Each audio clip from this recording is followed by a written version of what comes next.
So a lovely chap came to see me, Mike, and he was socially awkward.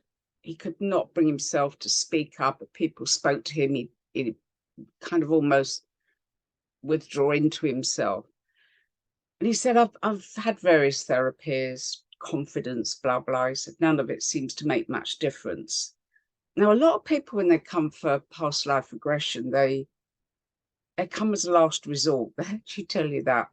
And sometimes they don't even believe it. I just say, well, just let your mind do the work. You don't worry about whether it's true or not. Just let your mind knows has the answer, so just let it flow. And when he went back to a past life, he found himself wandering around a country in Europe, trying to get work.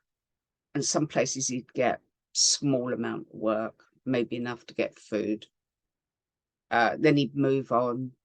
Was never anywhere for long, and a lot of the time he was shouted at, abused. Who's this weird person from another country? He didn't speak the language hardly. He looked different from them, and so he was quite rejected, and that kind of stayed with him. So in his current lifetime, he's always expecting people to shun him or push him away or abuse him in some way. So he cleared it, and he was invited to an event, and a group of people said, hey, come and join us, just because they saw him on his own. He said in his stomach was just this queasiness, but he went and joined them. And he said he started chatting, they chatted to him, found they had things in common.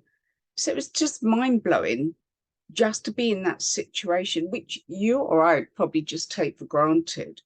But that changed him. And he just said, I've always been waiting for something negative to happen, and now it doesn't. It just doesn't.